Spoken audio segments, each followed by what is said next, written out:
fountain is used by them for their rituals. And the wound, does it look familiar? It's a mockery of Christ. Those statues are there for a reason. It's been used for blood rituals for several centuries. So you think when the gates close here at night, Yeah. they are coming out here to perform human sacrifices? Yeah. This exact spot. Yeah, they kill children to worship the sun. What are they gaining from it? Power. But what they really are after is something that money can't buy. It's use. Through the harvesting of blood that was harvested through fear and pain, torture. That gives a special quality to blood. The most evil places on earth, they're not the ones that you think they are. Something is going on here. I've been told things, I've been approached by people, I've been in the satanic undergrounds for more than 30 years now, and I know what's going on in the upper echelons of society. So the guy that's living here is murdering people. Yeah. And he's videotaping him torturing and murdering them. Yeah. He's connected to a Luciferian sorcerer. Yeah. He's living next to a sacrifice ground. Yeah. He finally gets arrested for all this, and before he can give any information, he kills himself. Yeah. And he's living on the grounds of one of the most famous palaces in France. So, or maybe they're still alive, maybe they're watching this video, you never know.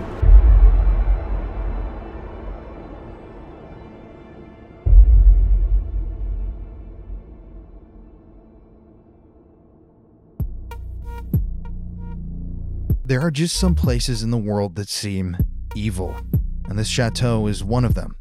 But for now, we're going to focus on this parcel of land right next to this castle in France. Now, let's head over to Google Earth. Let's zoom in and take a look. I'm going to see if you guys notice anything. This land is owned and connected to the castle. And what is that?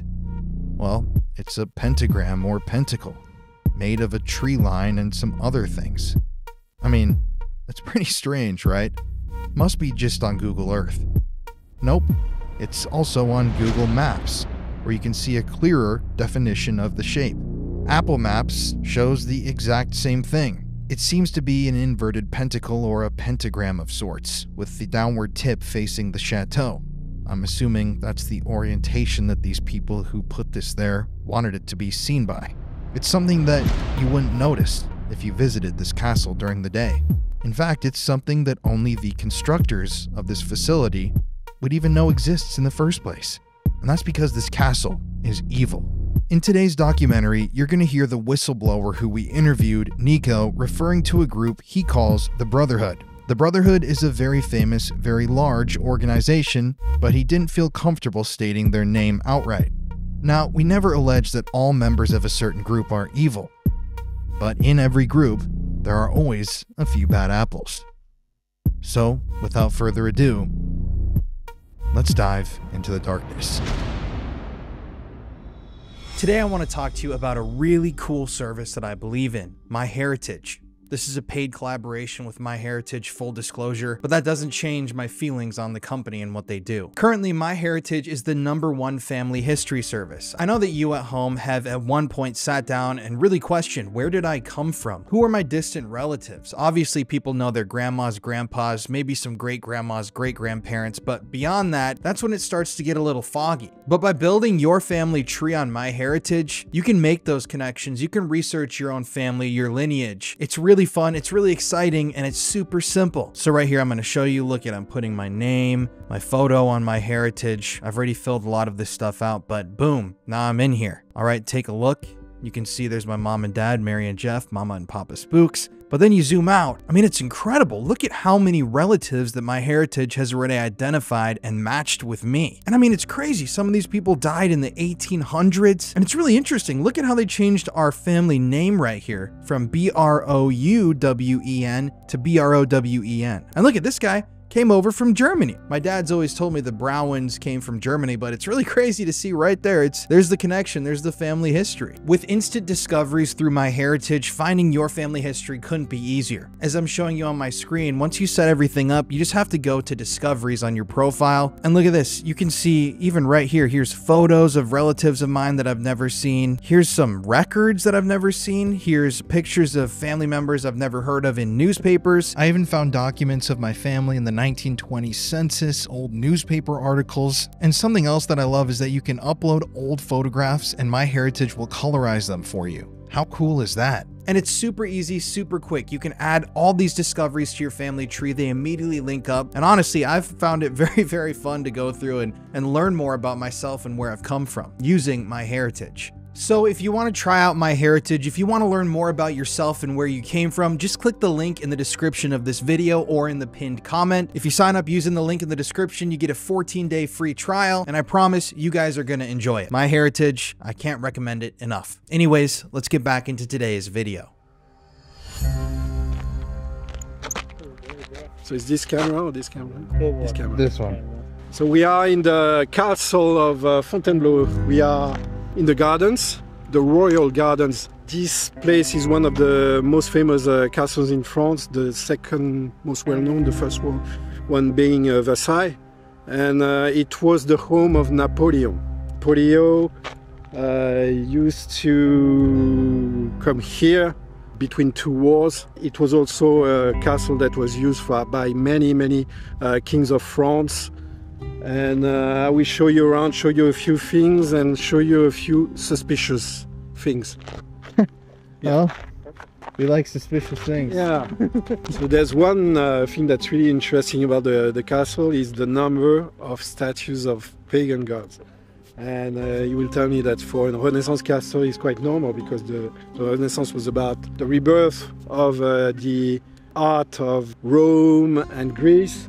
But what's interesting is the choice of gods. For example, over there you get a statue of Diana, the god of hunting, which is there. There's other gods and goddesses. When you know about ancient history and mysteries of the past, and when you've studied those kind of things, and you studied sacrifice in human history, they make sense. That's what I'm going to tell you. There's one statue especially that makes sense to me. For visitors, they might not understand what it's about, but I will tell you all about when we see the statue. They're very nice statues, though. This is the symbol of the castle. It's a salamander. You see? Uh-huh. Okay. The salamander is a symbol often used in alchemy. So this place, this castle, the castle of Fontainebleau, is for people who believe in alchemy and alchemical symbols. It's a really important place. So what is alchemy, to explain to people who might not know? Alchemy is the art of using certain ingredients to create other ingredients. So that's what now we call chemistry. But back in the days, during the medieval times, alchemy was about turning basic elements into gold. That was one of the goals of alchemy. But it was also turning, for example, blood into something that would bring them use. So there were famous stories. For example, there was an aristocrat during the 15th century called Gilles de Rais, a French aristocrat, who killed more than 300 children in his castle. And he had this alchemist that would use this blood to create a potion so that he would stay young. So that's one of the stories that's associated with alchemy. You get also the famous story of Elizabeth Bathory in Hungary. She was known to bathe with blood, so she would stay young. Alchemy, of course, has been used for many positive things, but also some very dark things. And I think the salamander, is a very dark symbol. And what about the salamander? Why does that represent alchemy? So it's an important notion in alchemy. The brother I'm telling you about, one of their main phrases is, "Through fire you will be reborn." And that's what the salamander is about. Through fire you will be reborn. Which means that for the initiate, fire and burning certain things is a way to rejuvenate. That's very important in the things I'm going to show you next, because this is what they do believe in. And it's important to say that even if we don't believe in those things, for them it has a meaning, and that's what the most important is. Because when you want to expose those things, you have to try to understand what's going on in their mind. It's a weird looking symbol. Yeah. So let me remind you that this place, the Castle of Napoleon, is important for the Brotherhood, because Napoleon is a person, even though it's not known if he himself was part of the Brotherhood, but his brother was. His brother was part of the Brotherhood. He was a 33rd degree member. And what's interesting is that Napoleon, during his reign, he actually put the Brotherhood back to its former power. The Brotherhood was more or less persecuted during the French Revolution. A few years later, when Napoleon came into power, he installed new laws to protect the Brotherhood. That's very important, because for the Brotherhood, this is a central place of power. So Colin, I'm going to show you a place now. First I'm going to show you a place, then I will tell you a bit more about what's going on in that place. The statues, you will see, they've been there for 6 months now. They've been commissioned by the people in charge of this place. We are arriving. And Oh, what the? yeah, What the f? yeah, here we are.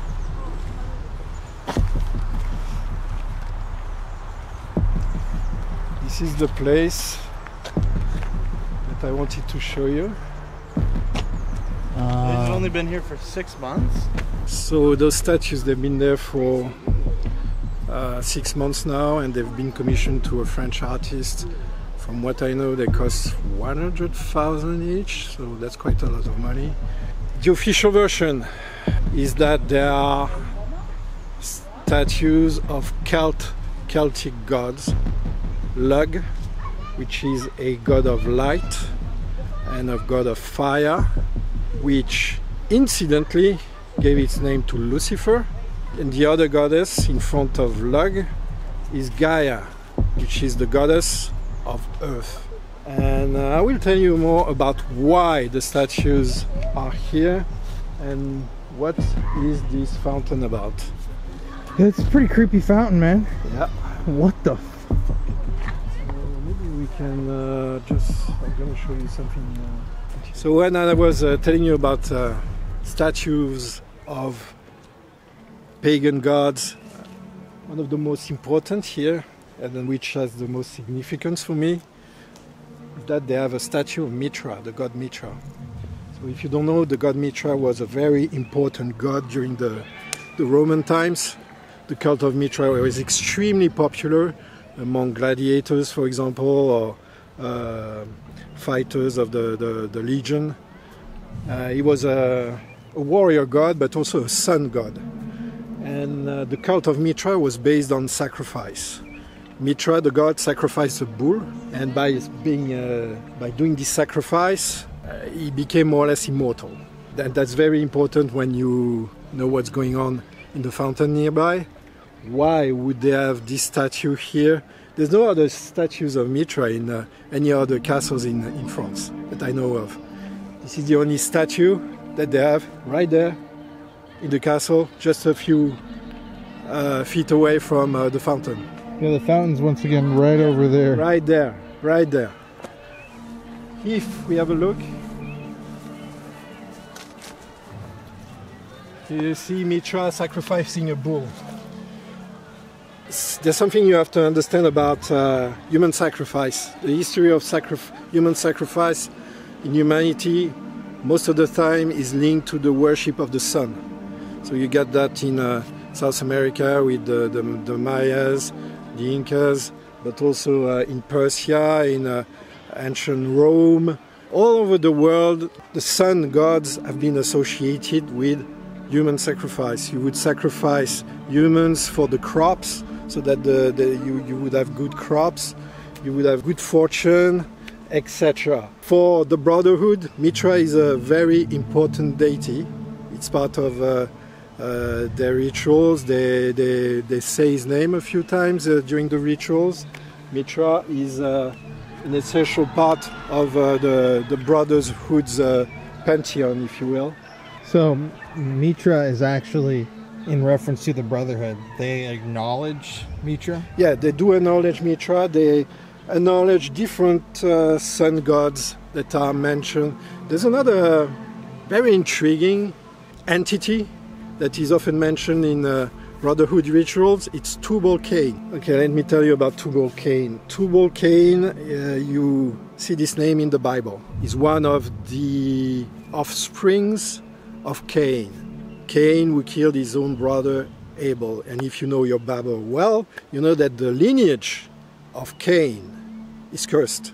It's the lineage of the devil, right?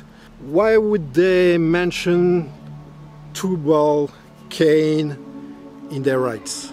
And if you do some research on them, if you do some research on their rituals, they often have the name Tubal-Cain in their teachings. Tubal-Cain is associated with blacksmiths. He's also associated with fire. It's a fire god, basically. There's another god that they mention, it's Moloch. You probably also have heard the name Moloch from the Bible. Moloch would be a dark god that they would sacrifice children to in the Bible. All right? Those two names, they are pronounced in some of the rituals that the Brotherhood uses for initiates. So it's not the lower initiates. And it's important to say, most people who join the Brotherhood, who are part of the Brotherhood, they don't know about all this, all right? Those are the upper echelons. When you move in, you have rituals, you're introduced to an upper echelon, a degree, and they reveal you some mysteries that they don't tell to the simple initiates. The more you get in the hierarchy, the more you learn about the history of the Brotherhood, and the more you hear about new names. Tubal-Cain. Eblis is another name that's often used in the rituals of the Brotherhood. Eblis is another god of fire. It's also known as Satan for Islam. It's commonly used, for example, in the Satanic Bible, there's invocations to Iblis. There's another formula that you find in the Satanic Bible that's used by the Brotherhood. It's Shem HaMeforash. Okay? Shem HaMeforash is an old incantation that probably comes from the Kabbalah, that is used by the Brotherhood for their rituals too.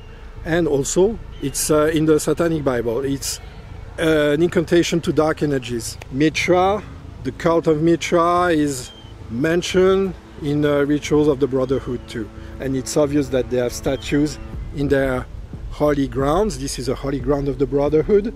As I told you, this castle right there was the castle of Napoleon, who was a man who did a lot of good for the Brotherhood. So again, there's a bigger picture behind this. I'm starting to see it. It's dots that you connect. This is the place I wanted to show you. This fountain here, it's a fountain that dates back from the Celtic times. It was a fountain dedicated to the Celtic god Belanus. So I want to stop you. Yeah.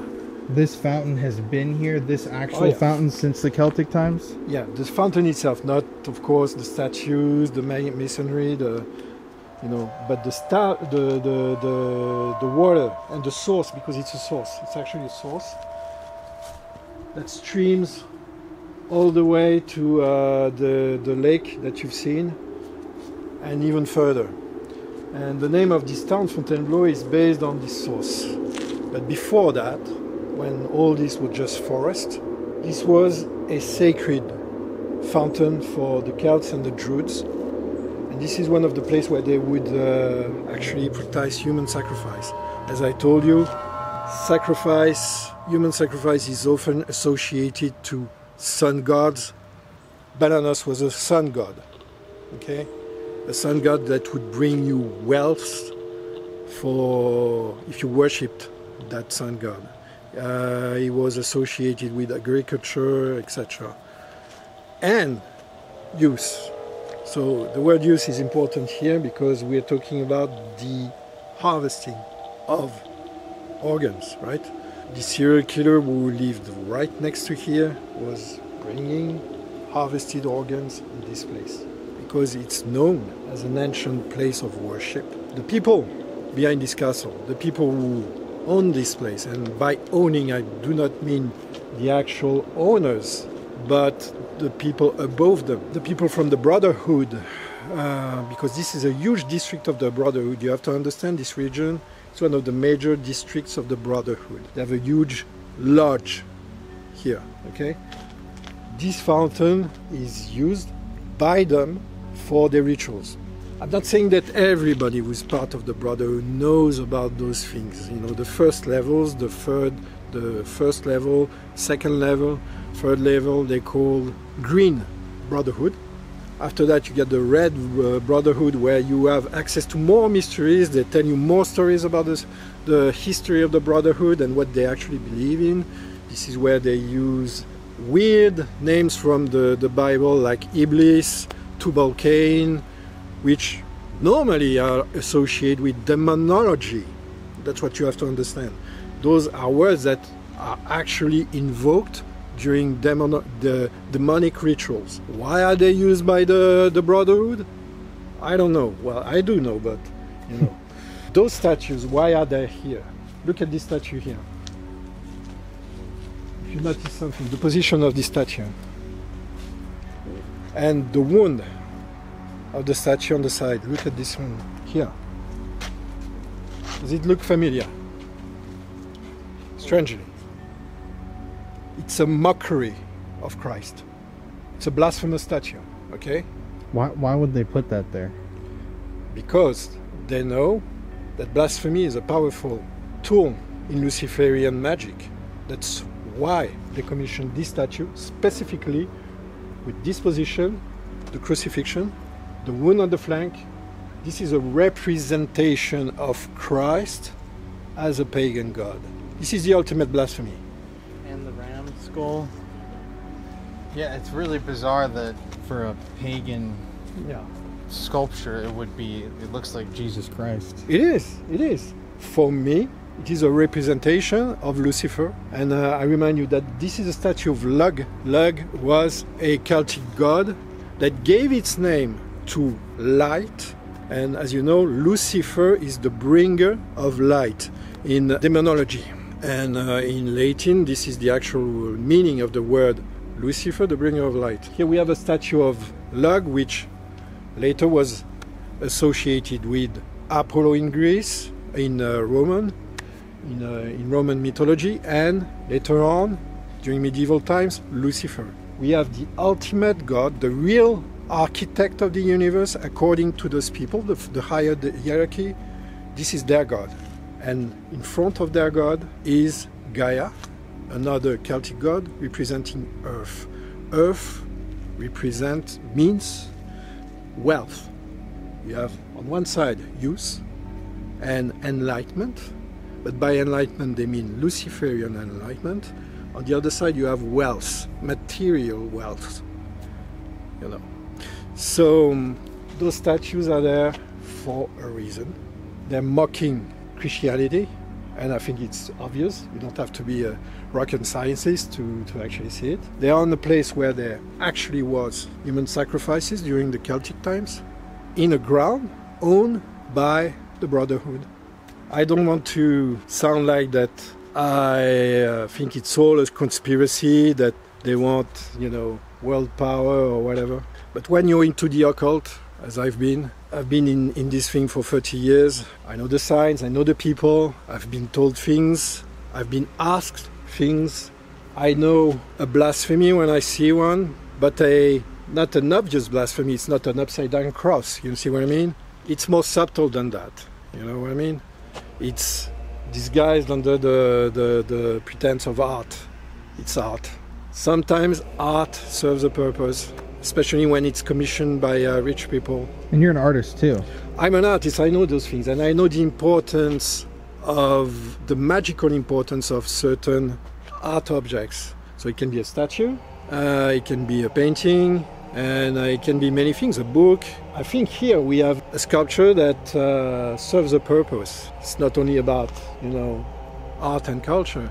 It serves a purpose, a magical, dark, magical purpose. And I don't know for how long they will stay here. It's funny because here, Fontainebleau, for context, it's an extremely Christian town, traditional Christian town. There's a lot of religious people. Some people have complained. Obviously, they have seen the signs. They are aware that something extremely wrong has been commissioned by the people in charge of that place. They don't really understand the meanings, of course, because it demands a little bit of occult background to know the meanings, but they are aware of something going on here. Also, I've been, and you've been, Colin and Connor, you've been to really dark places, right? Oh yeah. Yeah. I can tell you that this place, even if it looks beautiful, even if it looks sophisticated, you got this really nice statue. It's a nice place. We've seen people before, they were having a picnic there. See what I mean? They don't feel the dark energy. Yeah. But when you're connected to those dark energy, when you actually work with them, when you've done rituals, when you've actually practiced black magic, you recognize the black energy. I can tell you, this right there is some kind of vortex of dark energy. You can feel it, man. Yeah. You can feel it just standing here. Yeah, it's been a vortex for several centuries. It's been used for blood rituals for several centuries. And now, with those two statues, it's like they don't even care anymore. It's like they know that we are approaching something, maybe, I don't know. They just do not hide anymore what their agenda is. I find it interesting myself. I'm not a Christian, of course, so I don't feel any threat from them, but at the same time I despise what they represent, those people, because they give people like me an extremely bad name. Well, I don't really need people to give me a bad name because I already have the bad name, but they use people as me as a gay scapegoat for what they're actually doing, all those trafficking rings, this snuff movie thing going on. They are the people in charge. They are the people who commission that shit.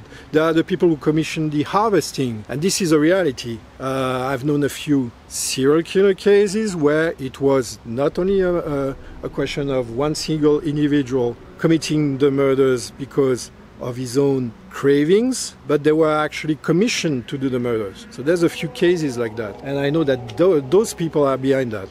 So you think when the gates close here at night, occasionally, yeah, they are coming out here to perform human sacrifices. Yeah. This exact spot. Yeah. The Festival of Log is on August 1st. Festival of Log. Log is this god, right? This is on August 1st.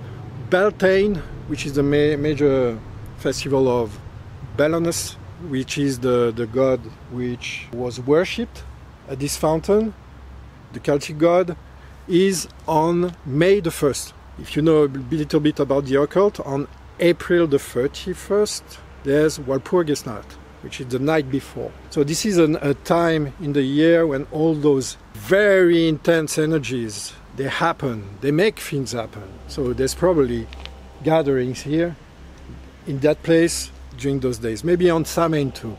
I don't really think, because we are talking about people who worship the sun. So when you don't know much about the occult and pagan gods, etc., you think that worshipping the sun is a good thing. You have to understand that for some people, worshipping the sun is not only about, positive things and positive vibes. It's about power.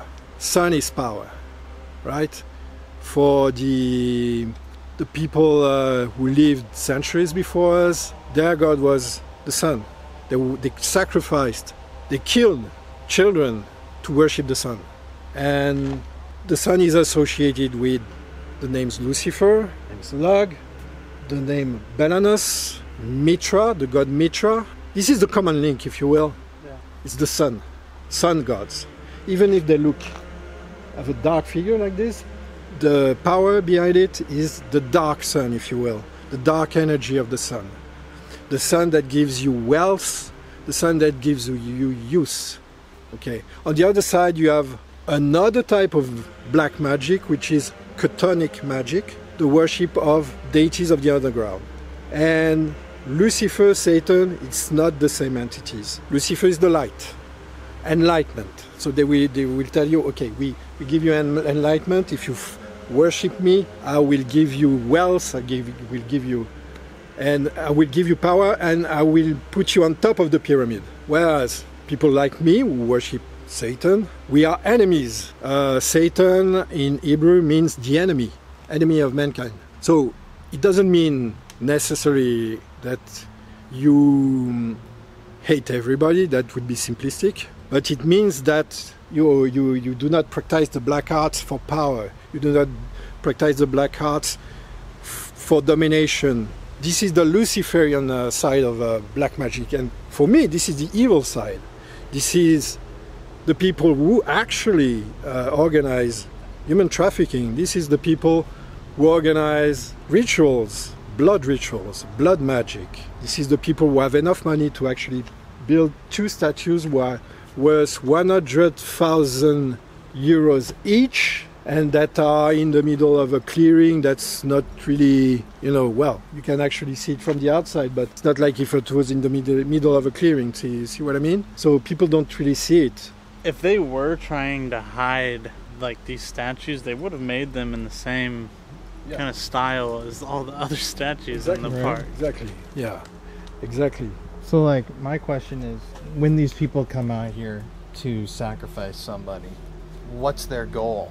Like, Power. What are they gaining from it? Power. They maintain their power. They're already rich. They make sure that they maintain their power. But what they really are after is something that money can't buy. It's use.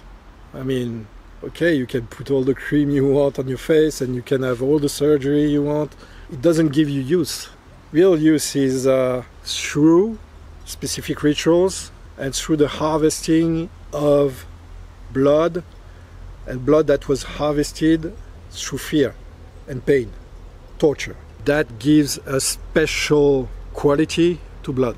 And this blood, in every single culture that has practiced blood sacrifice, they know that the more pain you inflict on the person you sacrifice, the better it is. It gives you more power.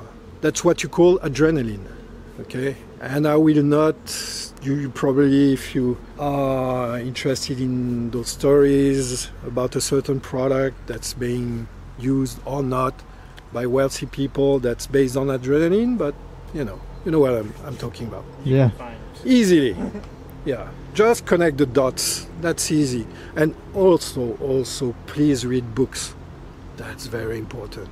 You don't get to that level of knowledge without reading books. You won't find the truth on TikTok. You won't find the truth on random articles you've read online. You have to go to the source. You have to read old books. You have to read stuff about mythology. You have to read stuff about pagan gods. You have to read the Bible, because you can't quote the Bible without reading the Bible. Even I have read the Bible. I know what I'm talking about. So you have to read all the books. You have to build your knowledge and be aware of the signs when you see them. That's important. And to tie up this whole thing, so when they're doing these sacrifices, it's coming after these people have been tortured and like beaten and abused to drive the adrenaline up. Yeah. So that ties into the torture house of the family that we're going to talk about. Yeah. And the guy literally right there who was torturing people on camera before killing them. Exactly. It's literally right there. It's right there. There's cases, known cases. Maybe I can talk about it. This guy was arrested in 1984. That was a while back, but the story is really interesting. The story is so interesting, it inspired a horror movie called Martyrs. It's a horror movie about this girl who escapes from her house. She's been tortured in her house for years. She escapes. Hold up. I'm going to have you tell this story at your office. At the house? Yeah. Yeah. Okay. Yeah, it's getting dark. What time is it? To end this interview, Yeah. right here, would you consider this to be like a dark, evil place specifically? The most evil places on earth, they're not the ones that you think they are. I've been to murder places, I've been to places where there have been so many sacrifices, in Chichen Itza, for example. I've been to those places, I've been to death camps, I've been to places where there is energy, of course, because of all this huge amount of suffering. There's always is energy.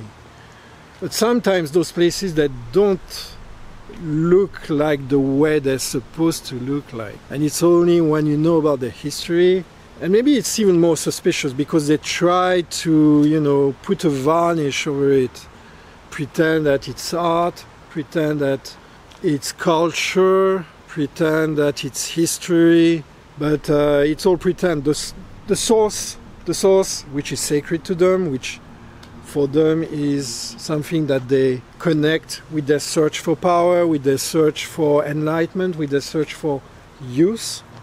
This fountain, they cannot physically move it in a secret place. It's in the open because, it's there. The castle was built around it, then the city was built around it.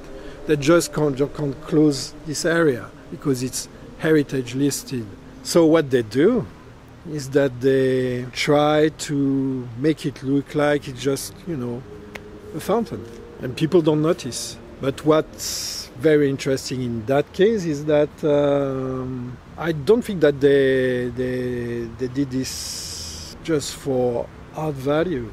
I think this has a very, very deeper meaning, the fact that they actually invested so much in those statues. And those statues, it's so obvious what they represent.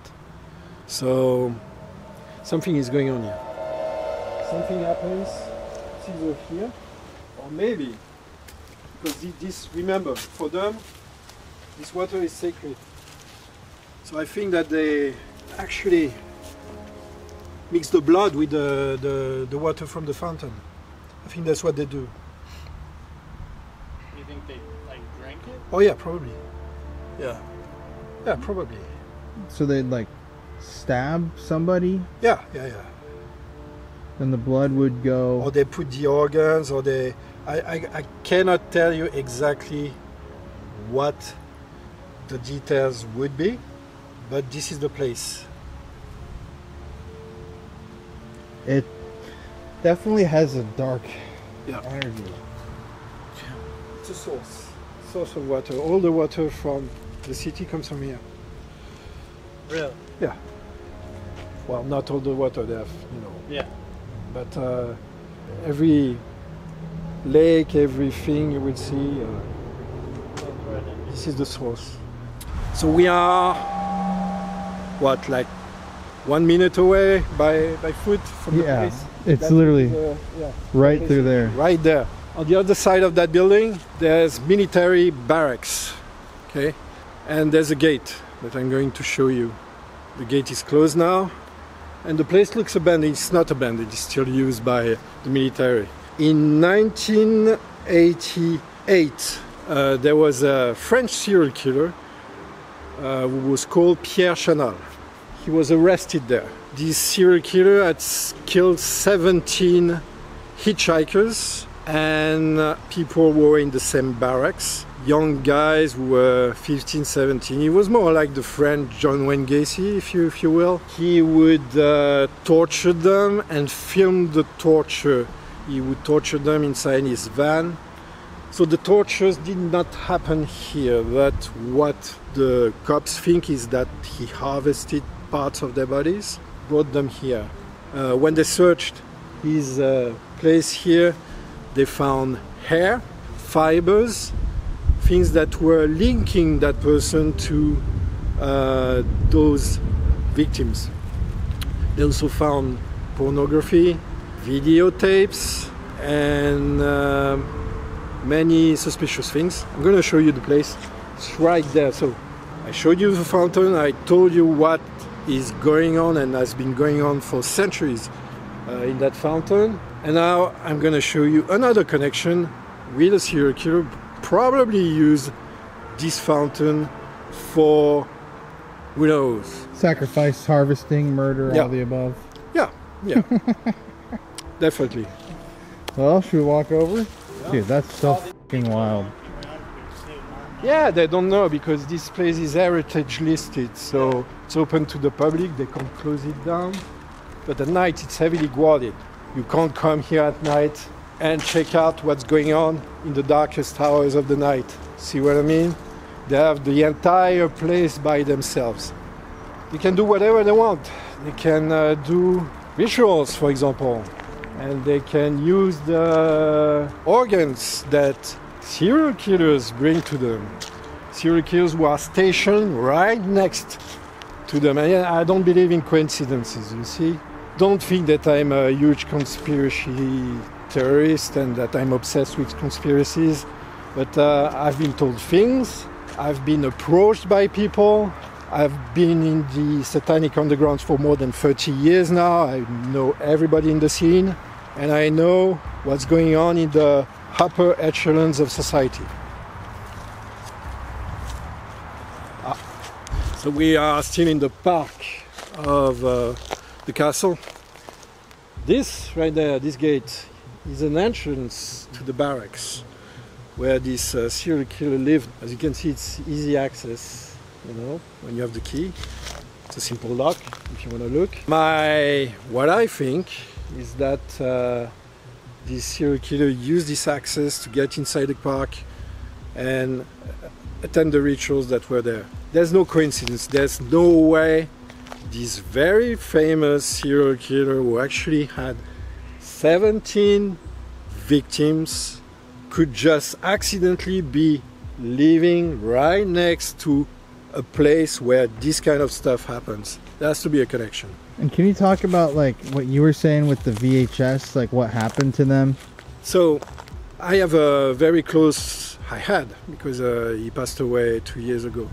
I had a very close friend in the satanic underground, Jean-Paul Bourg. He was a leader of a Luciferian cult called Lucifer Witnesses. He was very active in the 70s, 80s. When I met him, he was in his 60s, I was in my 30s. We talked a lot about what he was doing and the people he knew. For example, he was very active. I don't know if you've heard of this case, the Vampire Highgate, the Highgate Vampire. I've been there. You've been to Highgate, yeah. So there's this famous story in the 70s about the Highgate Vampire. My friend was part of one of the cults that was involved in this story. So he was very active in the 70s, very famous in the occult and satanic underground at that time.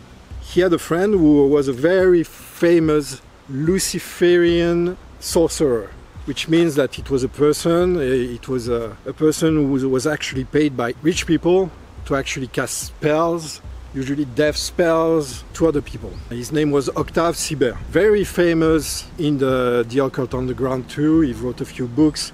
He wrote a book called The Astrology of the Devil. This person, my friend Jean-Paul, told me that this person was friends with Pierre Chanal. And Pierre Chanal showed him videotapes, snuff films, of the murders that he filmed, the 17 murders that he filmed when he was an active serial killer. He also, according to this person, harvested the organs for people in the Brotherhood.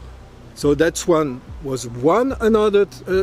time when people mentioned the Brotherhood to me and told me that people in the Brotherhood, in the high hierarchy of the Brotherhood, actually commissioned serial killers or people who they knew were actively killing people to do their biddings and to bring them organs. And again, I find it extremely weird that this person was stationed there for 2 years, Pierre Chanal, in a place, and he probably asked to be stationed here because there's so many barracks and military grounds in the area, but he specifically chose that one, and this is where he was arrested, so that he could have access to this place and to the persons who have access to this place at night. So several people told me of his involvement. I got this friend who actually knew that there was a connection between Pierre Chanal and Octave Sibert, again, a Luciferian sorcerer who would work for very rich people. He was also the personal counselor and occult counselor of Emperor Bokassa, for example. It gives you an idea of the kind of personalities that gravitated around him. And it's, for me, very telling that this person, this serial killer, committed suicide before his trial. Because he was about to give names. He was about to talk more about his involvement and where the tapes would end up, you know. And mysteriously he committed suicide. I think it was 10 years or something after he was arrested. Because here he was arrested for sexual assault and they didn't have evidence enough to link him to the murders, and they had to wait for another 10 years to actually connect the evidence to the murder cases and connect the DNA on the fibers that they found at his place here to the murder victims. So in the span of 10 years so many things might have happened, and I think that this was not a... Yeah, so the guy that's living here is murdering people. Yeah. And he's videotaping him torturing and murdering them. Yeah. He's connected to a Luciferian sorcerer. Yeah. He's living next to a sacrifice ground. Yeah. He finally gets arrested for all this, and before he can give any information, he kills himself. Yeah.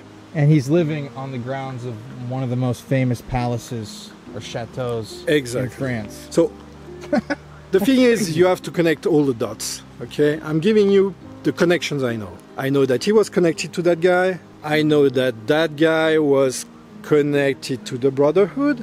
All this information, of course, the information is in French, the press articles are in French, etc. But you can easily find them online. If you want to check out the story of this guy who lived there, see the time lapse when he was arrested, the time lapse where he could have actually met this sorcerer, everything matches, you know.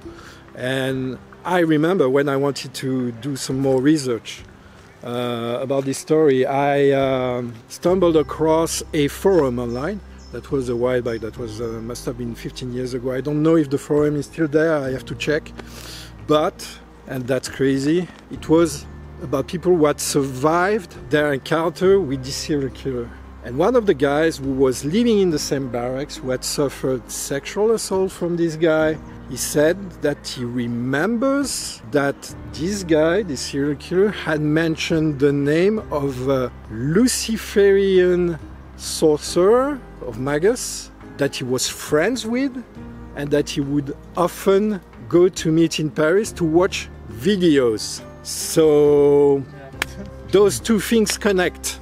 My friend tells me this 15 years ago, and I was a bit surprised because I knew that case, of course. It's a really well-known case in France. And I was a bit surprised when I learned that he actually was arrested here in this place and that it was next to the sacrificial place. But when I saw the connections with this serial killer and this Luciferian witch, now the dots, they connect. Yeah, you start to make, you start to find answers. I don't know. All this will remain a mystery anyways, because the witch is dead, the serial killer is dead, maybe the people who commissioned those tapes and those organs, maybe they're dead too, or maybe they're still alive. Maybe they're watching this video, you never know. Yeah. Bad. Yeah. Yeah. Well. But yeah, this is a sign here. It says military grounds, do not enter.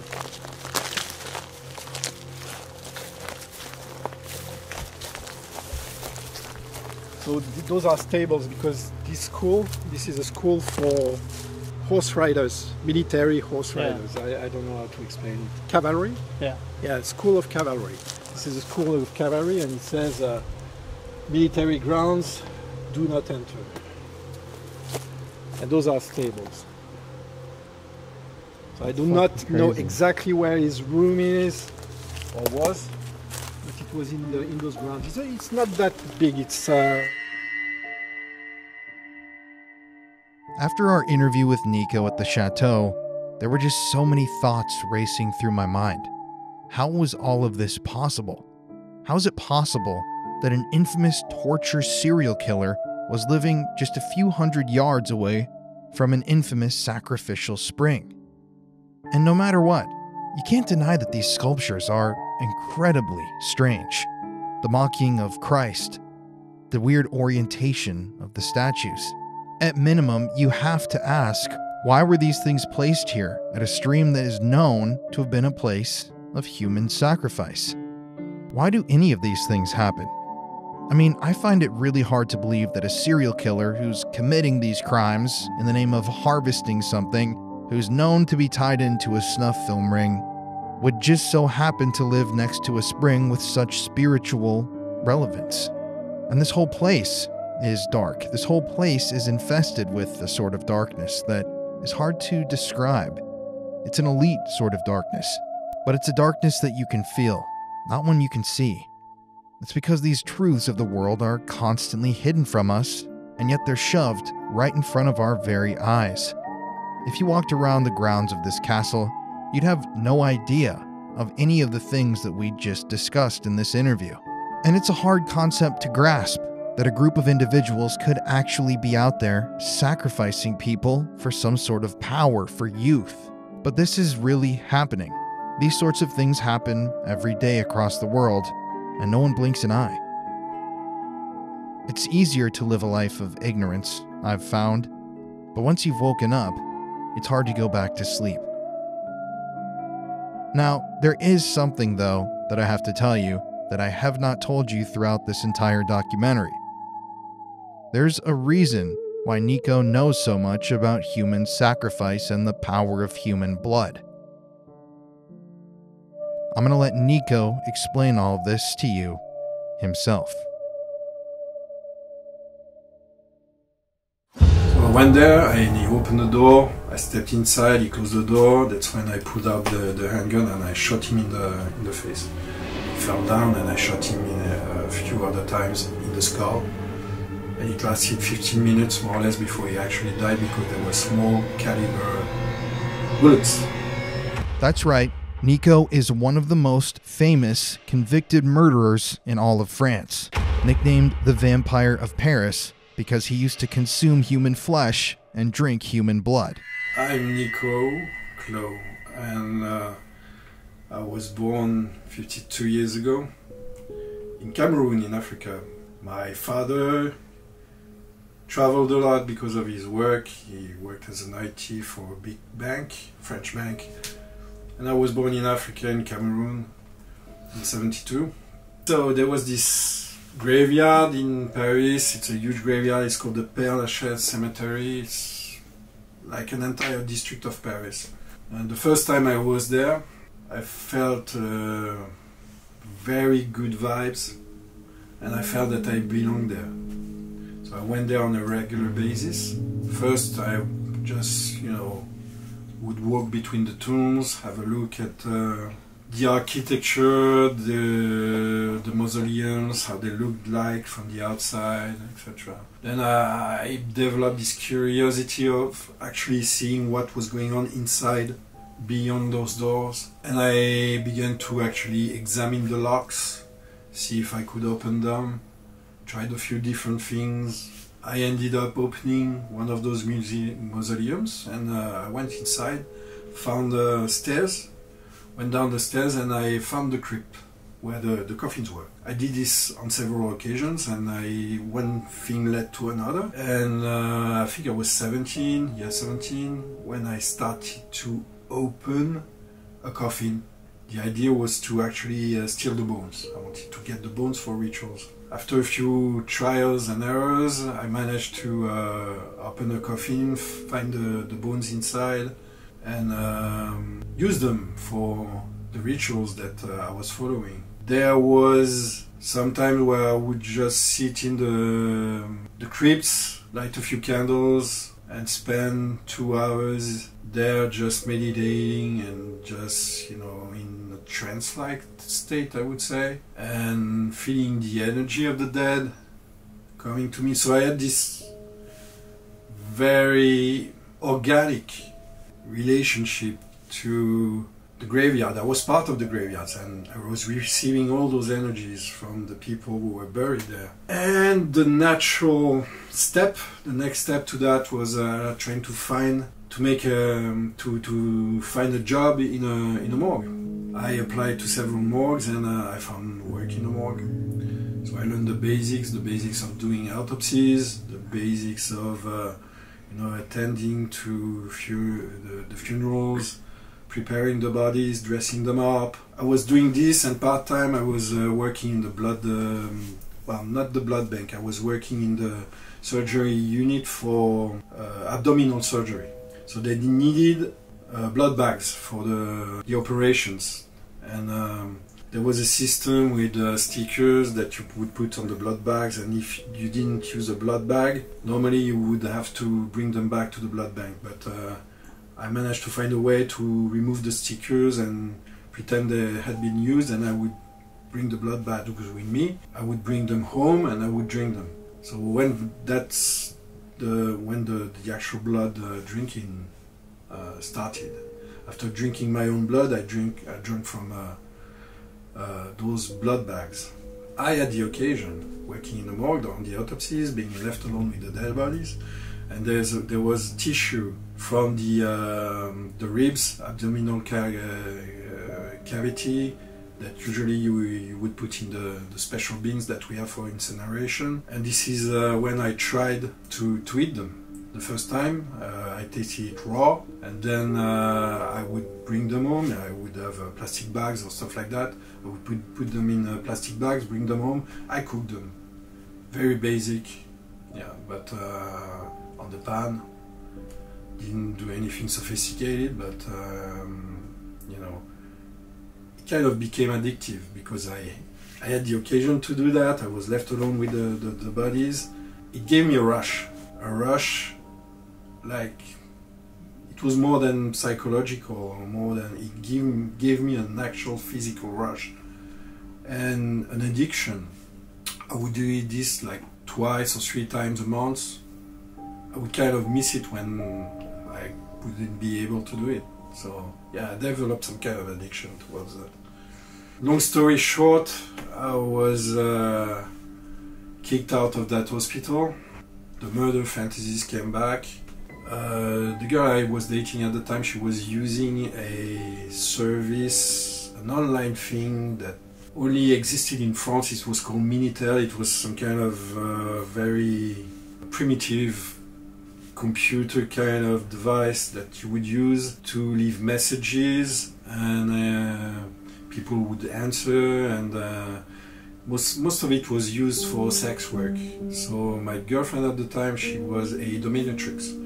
So she would use this to place ads for clients. She would get her clients, go there, and you would use a service via this device. And I was seeing her do that, and it gave me this idea of using that same device to contact somebody. Pretend that I was much younger than I was. I was 22 at the time, and I pretended that I was 16.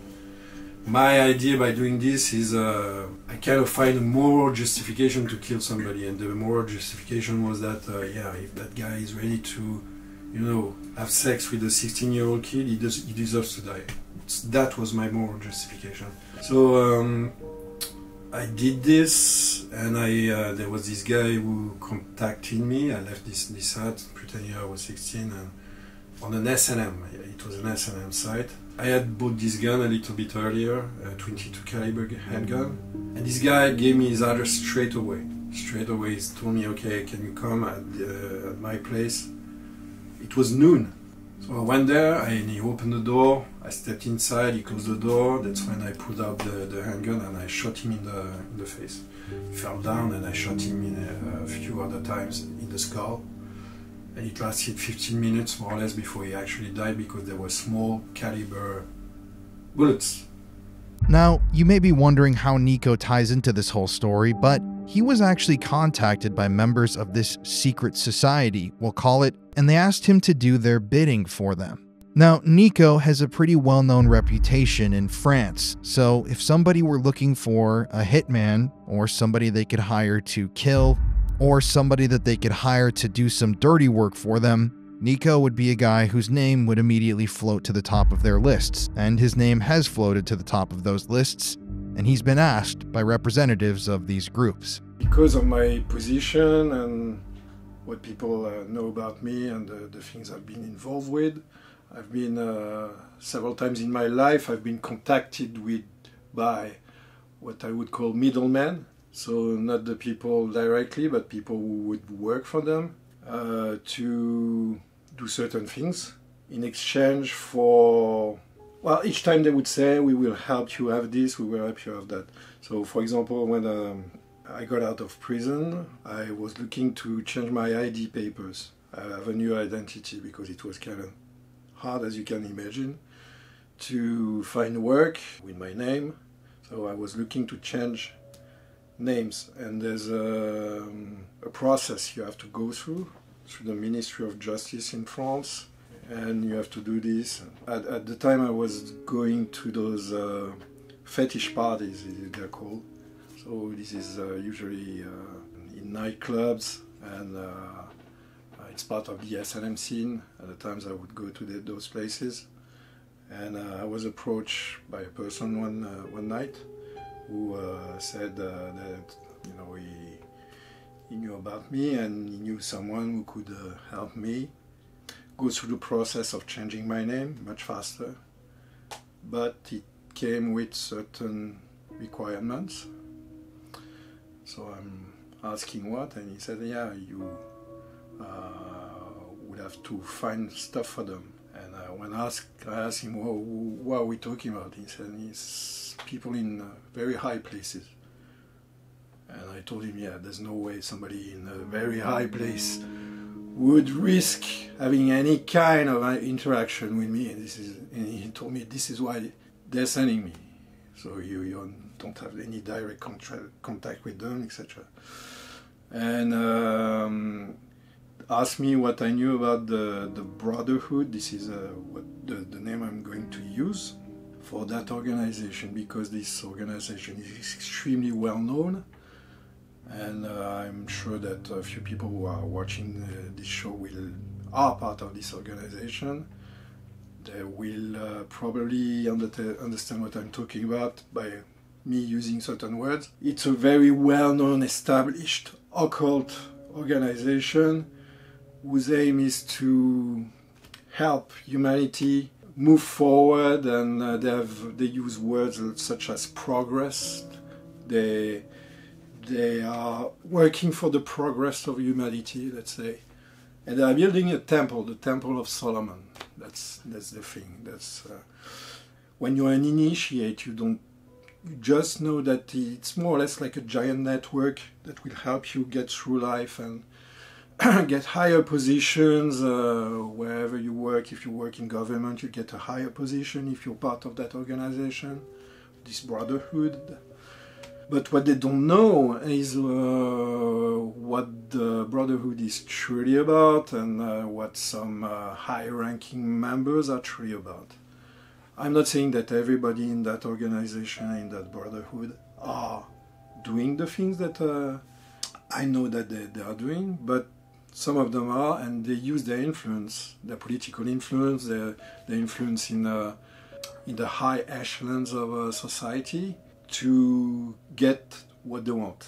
And they're obsessed with two things, power and use. And let's say that they use certain rituals to increase their power and to become, more kind of access immortality in a way, but not immortality as we know it, more like spiritual immortality. So they have those rituals. Okay. In those rituals, they invoke certain names that are associated with sun gods and enlightenment. Some of the gods that they invoke during those rituals, if you know a little bit about the occult, you kind of understand that it's a bit darker than what they pretend it is. Their names associated with demonology. For example, Iblis is a name of a demon. And those people, they approach people like me and ask them if they can get certain stuff for them. In my case, it was human remains. So this person, who was acting as a middleman, asked me if I could provide him human remains for the rituals. They use human remains, skulls, mostly skulls, bones, okay? They will not go to the graveyards to get them, alright? They will send other people to do their biddings for them. Since they're people in power, they also will pass laws to prevent, for example, the possession of human remains. So they get the exclusivity, if you will, of having access to those things. There's a lot of doctors, people who work in the health industry, and surgeons, etc., who are part of this brotherhood. So it's easier for them to help them have access to specimens, medical specimens, but sometimes they want specific remains from specific graveyards for their rituals. I do not know the details of those rituals. All I know is that they want, for example, the skull of an infant, or something really unusual, something that they wouldn't have in any other way. So I had heard stories from other convicts when I was in prison about those guys and how they approach you to do their biddings. Plus, I knew stories of actual serial killers and people who were involved in cases involving torture that were working for people like that. There's this famous case in France that happened in the 80s. They found this woman in a street in a very, very quiet town in France called Appoigny. She was running naked in the street.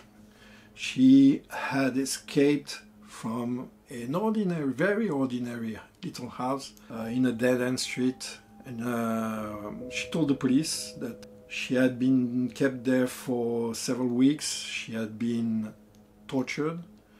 They had carved symbols on her, and people were actually paying to torture her. So it was a ring, an actual ring of people who were actually paying the owners of the house to torture her. This really happened. This was a major case in France. She said that there was another girl who they found with her inside this house, in the cellar of this house. She had been tortured too. She told the police that the man who was the owner of the house had a list of 15 people who were regular clients who were paying a lot of money to come to that house and torture young girls. They were also filming, it's important to say, they were filming on VHS the tortures. So the police raided that home. They found the list. The list was kept in a safe in the police station. And I think it was a few days after, or maybe the day after, the list disappeared. Nobody knows what happened to the list. Some people who are close to the investigation say that there were names of politicians on the list, people who were really famous back in those days. And what's interesting too is that that person was actually a henchman for that, what he called an organization, because he talked a little bit to the police, not much because he kept lots of secrets, this guy. But he said that he was harvesting blood and organs to people, but he never said anything more, okay? He mentioned to one of the girls who they found alive that he had been doing this for 15 years. And they were moving each time, going from... they were moving all the time. They moved at least 10 times in the space of 15 years. They had many, many, many victims. And he mentioned to one of the girls while torturing her. She would end up in a shallow grave somewhere that nobody would find her. You know.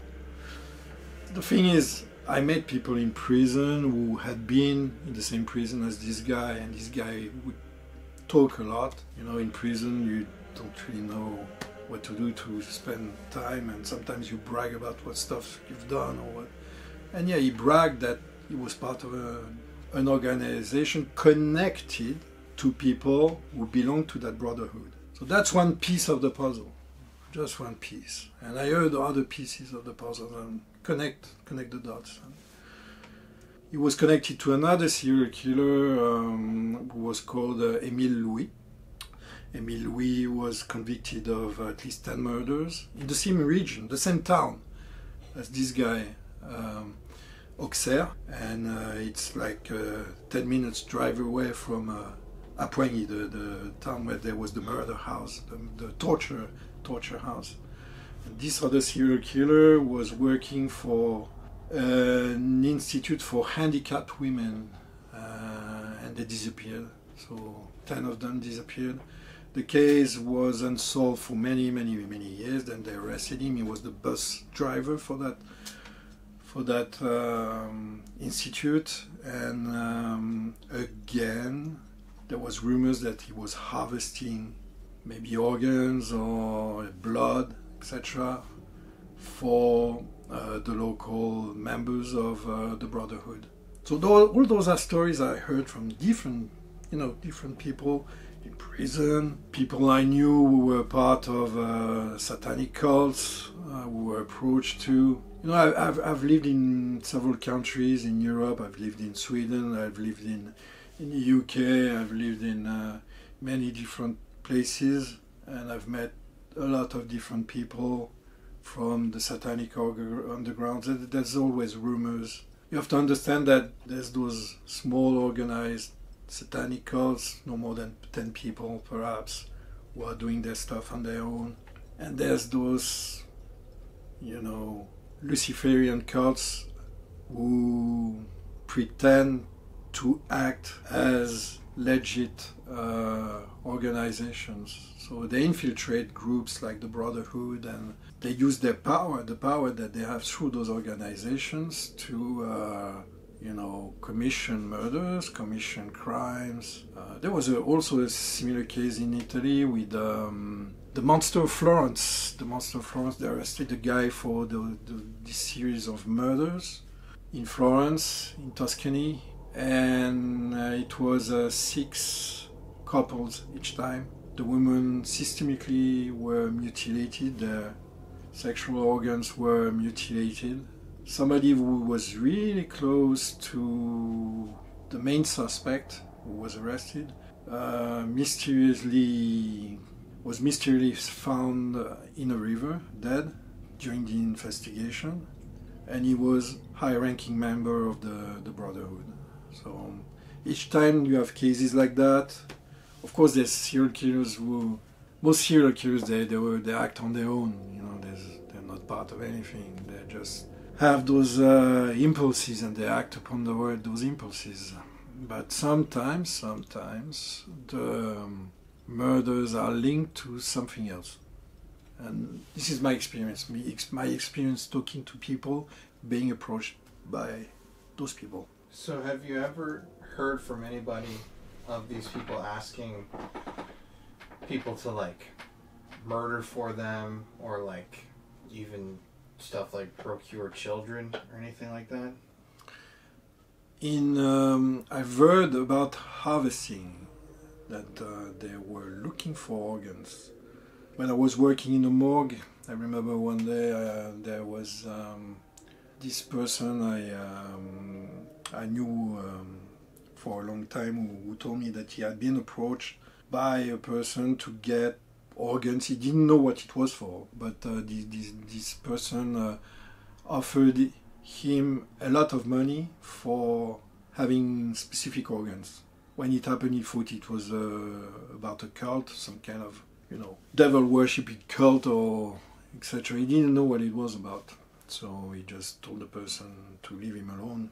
But when you work in morgues, you hear those kind of stories all the time. People approach you, they tell you that they will give you this amount of money to get something.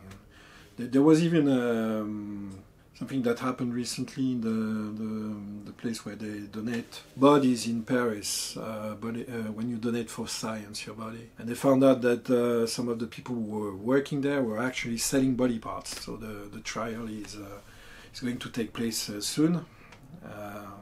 They arrested a few people at one of the guys' place. They found plenty of organs. They found skulls. They found human remains that he had stolen from the center for donation. These kind of things happen, you know, and when you work in the funeral industry and the death industry, you hear those stories, and sometimes you're approached by those people. Yeah. What else do you want to say about the Brotherhood in this video? Like, how big do you think this thing goes? I just know about France, so I can give you numbers about France. There's officially 50,000 members of the Brotherhood in France. 50,000. I would say the really dark shit, the harvesting, all those things, and the trafficking and all those dark things that are going on, probably no more than 100 people are involved in this. Otherwise, you know, people who know about what's going on, but they keep it secret. Their organization is extremely secretive. Sometimes they have museums and things like that, where they can tell you their version of their story. But I would say that most people who are part of this organization, they don't know what's going on in the higher grades. There's 33 grades in that organization, and I would say only the people who are beyond the grade number 30 are aware of what's going on. But they prepare you each time with a different ritual. They invoke a different demon in the ritual, so mentally you're prepared to understanding that it's not about, you know, progress and humanity. It's more about, you know, personal wealth and power. And at the end, it's what they're looking for. This is why they infiltrate governments. This is why they infiltrate big companies. You know, I wouldn't care if it didn't involve, you know, kids, children. I wouldn't care. But the problem is, from what I know, they are behind this shit. They are behind this shit to some extent because it's part of their spirituality, in a sense, if you will. They believe in sacrifice. They believe in human sacrifice. They can't do it on a mass scale, of course, because you don't do those things anymore, but they still believe in human sacrifice, and they have other ways to actually do this, you know.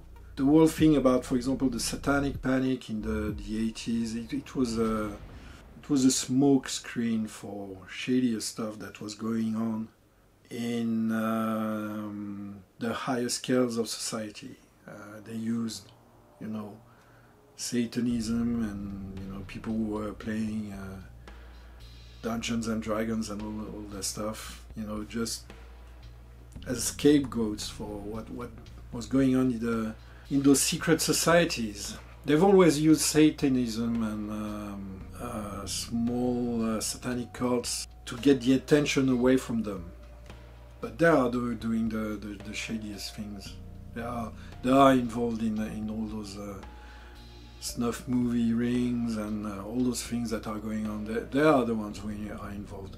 You know, it's simply, when you think about it, when it's only about 10 guys dressed in black, invoking the devil in the woods, they don't have the resources, the funds to be at the head of such organizations. It's always extremely wealthy people, individuals, who commission other people to do their biddings because they don't want to get their hands dirty. So why would they want human organs? You have to understand what's behind. The principle behind is an offering to their god. Okay, according to their belief, and again I'm saying it's their belief, not mine, not yours, not the viewers, but they do believe, because of the secret society they belong to, that blood and human organs, they have something inside it, some kind of magical property that will grant them some degree of immortality. Not immortality of the shell, the human shell, but immortality of the soul. This is what their society is about. Okay? They also believe that the torture of individual, the ritual torture of individual, like what happened in that house in Appoigny, increases adrenaline in the body, and adrenaline grants special properties to blood. It's a very ancient belief. Most civilizations that practiced human sacrifice believed that torturing their prey or their victims would appease the gods. So that's the ideology behind this. And then I guess my last question about the cults is why our interview and stuff today was going to be totally unrelated to this, but you brought this up. Why do you feel the need to speak on this? As I told you, I've been approached several times. I've been told these stories, and I've connected the dots over the years. Personally, I'm fed up with hearing that it's always satanic cults which are behind those things, that those people belong to satanic cults. I said, and it's the difference is important, it's not satanic, it's Luciferian. And Luciferian is a totally different thing. It's devil worship too, if you're a Christian, of course. For you, there's no difference between Lucifer and Satan, but when you practice magic, when you're an occultist, the two entities are totally opposite. Lucifer is about power, it's about spiritual enlightenment, it's about fire. Okay, the element is fire there. And it's about developing your inner self to become like God. So their pursuit of spiritual immortality is akin to becoming a god. Whereas, as a Satanist, when you're a Satanist, the etymology of Satan in Hebrew, it means adversary. And you're an adversary of society and the system, if you will. So it's like being a spiritual anarchist in a way. You have no masters, you only follow your rules. Of course, there are bad Satanists who they are, deviates, perverts, etc., who use Satanism to achieve their goals. But there's also people like me who have their own morals, they have their own boundaries, and they only follow their rules. They do not bow to gods, they do not bow to governments, they do not bow to systems. They follow their paths and they do what they have to do. But they still use black magic because that's the common link to all this. Whether you're a Satanist, whether you're Luciferian, you all use black magic. Me, as an artist, I use art as a magic form. I get my energy from the objects I collect, from the things that surround me, but it's also my own blood. I use my own blood for my art. This is what I do. And if you know a little bit about magic, you know that the blood of murderers have magical properties. Back in the medieval times, for example, when there was a pure public execution, after hanging, for example, witches would come to the executioner and buy a piece of rope or hair from the person who was executed, especially if he was a murderer, even more if he had murdered several people. So there's always been magical properties attached to the blood of the murderers and the artifacts that are linked to murderers. It's a very powerful magic, and this is a magic I use. And this is how I find my balance and I found my position in this world. Now, it's not a question of morals. I've never use the word good or evil. I don't believe in those concepts. I think they are concepts invented by the people in charge. And back then, the people in charge were priests, so they would tell you what to do, and they would tell you this is good, this is bad, this is good, this is evil. Okay? When you understand that, you are beyond good and evil, and you make your own rules. And me, I know what my rules are, and I also understand the motivations behind some of those cults that are behind those things. And I do not have any sympathy for them. So I think it's important with your work to expose them. So you're exposing certain elements, you've exposed certain elements. Me, I have these little, things that I showed you, that I will show you. All this help put the pieces of the puzzle together, I think. Now, I'm pretty sure that most of you will think that this is just a conspiracy theory, that it's paranoia or whatever. But I'm talking about things from my position, my perspective, and things I've seen, people I've talked to, people who were prominent members of the satanic underground. And yeah, it's important to make a difference between the two. There's people who pretend to guide humanity towards progress, towards the light, but the light truly is Lucifer, and the light serves their own agenda, their own purpose. So we didn't know exactly what we were going to investigate, but we knew that we had to investigate something. I mean, we had spent a pretty significant amount of time out there that day at the sacrificial spring, and so we felt like if there were any energies around there, that they would have been attracted to us, and they might have followed us back to Nico's place. What you're about to see is incredibly disturbing, and the answers and responses that we received from our devices absolutely blew our minds. But we knew we had to press this further to investigate this matter further, because we were there in France to find the truth. All right, guys, so right now we are in Nico's office, and we are about to start a little paranormal investigation in here. I'm definitely excited to see what kind of energies could be in here. And have you ever done a paranormal investigation in here? No, not here, no. Well, it's us. You want to hold this one? Uh-huh. Maybe you'll know some of those words. And how about let's start with you, Nico? Yeah. Just calling out to anybody or anything that might be in here.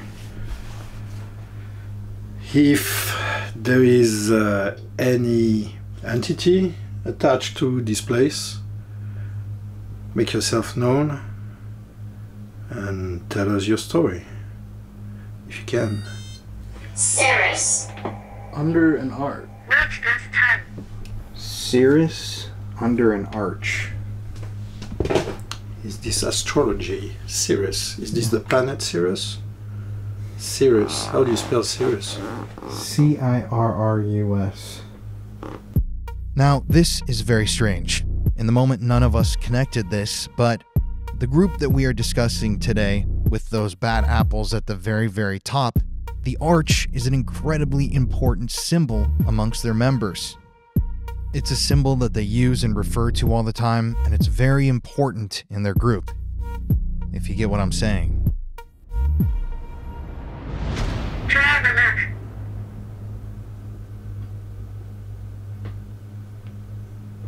What was that? Travelogue.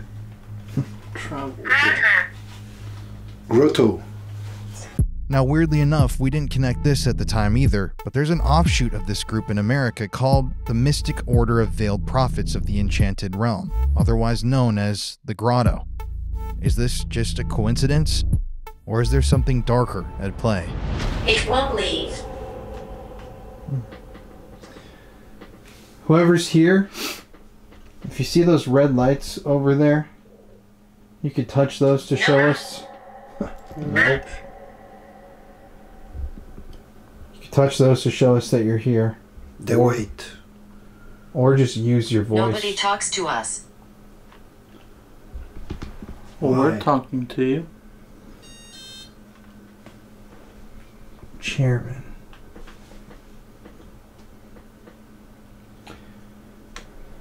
Can you give us a clue as to which object you're attached to? Centrist. It's a centrist.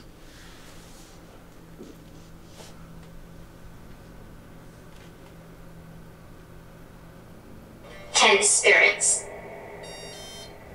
10 spirits. 10 spirits football. So there's 10 spirits in here? Emphasize. Cyril. That's a first name, Cyril. Beatrice. Beatrice. 10 spirits, Cyril and Beatrice. Those are two names. Either of those names mean anything to you? No. Beatrice sounds vaguely familiar. Cyril. Serial killer. Convulsively. Nasty. Yeah, probably. There's some nasty things going on. Pass it on. Ever ready. What do you mean? The spirits are ever ready?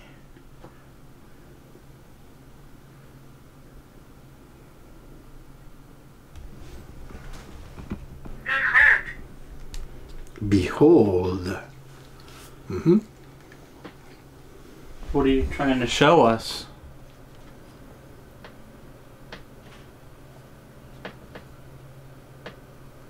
Now, we didn't connect this at the time, but the word behold is very, very important to some of the people that we were speaking about in this video. Once again, I want to remind you that we aren't assuming that everybody involved in this group is evil. I don't believe that. That's not the case. But you can't ignore this evidence.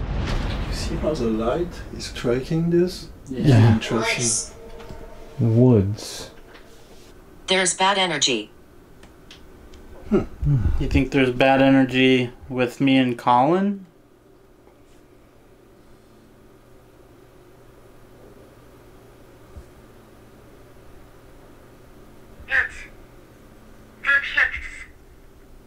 It depicts. Or The paintings. Fake.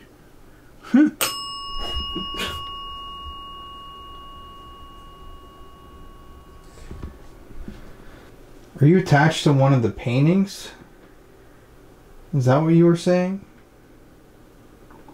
There's a lot of art in here. Tell people my story. Uh-huh. What is your story?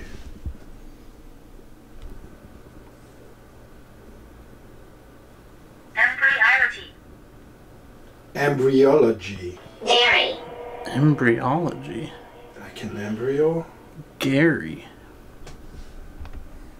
Let's listing off a bunch of fucking names. Insomnia. It said dreams at the beginning. Yeah.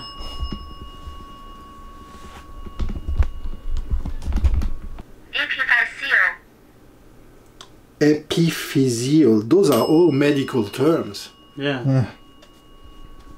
And then rings the bell. Oh. Campfire.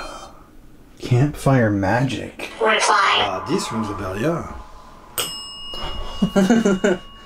This rings a bell. Yeah, thank you for ringing the bell.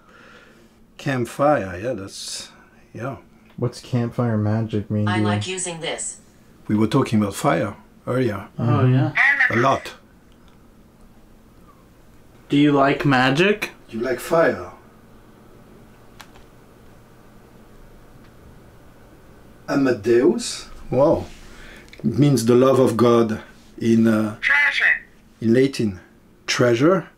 Really? And the love of God, treasure. Which God are you talking about? There are so many gods. It's kind of crazy. Yeah, it's really bizarre. There's something in there that has a high spiritual value, maybe? Catchy. Atlas. Violet. You know what Atlas is? It's the ancient god who carried the earth on his shoulders. We were talking about Gaia, which is the mother goddess earlier today. That's very interesting for me. Atlas. That's a little freaky. That's very freaky. If it was just Connor and I, we would not make that connection. Yeah. I'd be thinking like a Peach. maybe like a map. Moistened. Church. Moistened church. Moisten. It's a moistened church. Wet church? Yeah. The source? What about the fucking sacrificial spring today? Yeah. Yeah. Besides, did we bring energy from the source?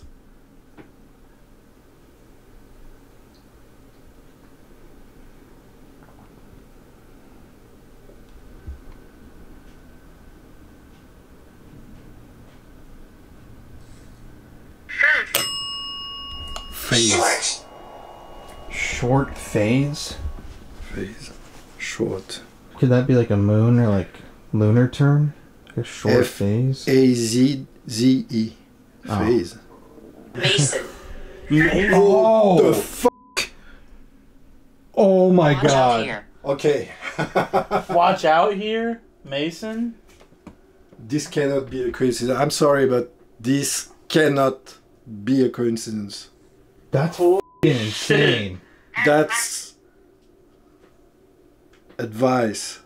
Maybe advise us to not f with the Alright, Oh. so watch they out did here. say watch out. I'm gonna tell you, this only gives me full for more.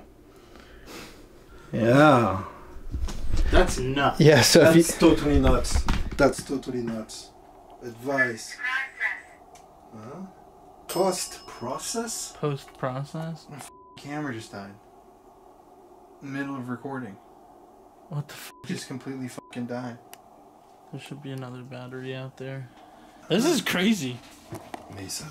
Honestly, What's the chances?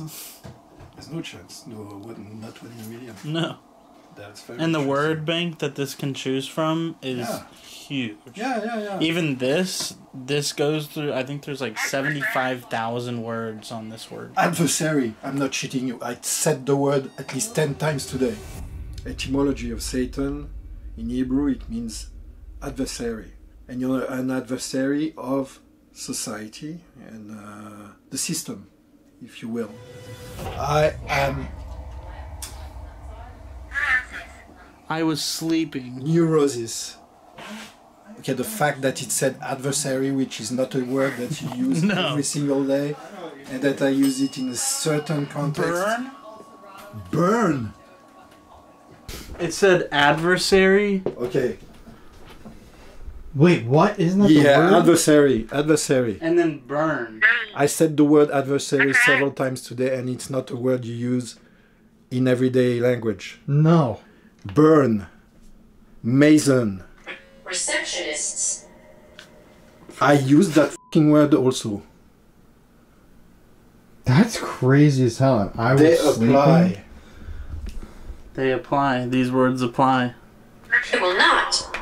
You will not. Tell us more about the adversary, maybe. The adversary. Can you tell us more about the adversary? Why this word? Oh my god, that just fucking died in his hands. Keep going. Keep going, counter. Keep going. It keeps driving us somewhere. We were talking all day about a certain group and fire and sacrifices and Yeah. worshiping the light and God of the sun. Spirits. Again, 10 spirits.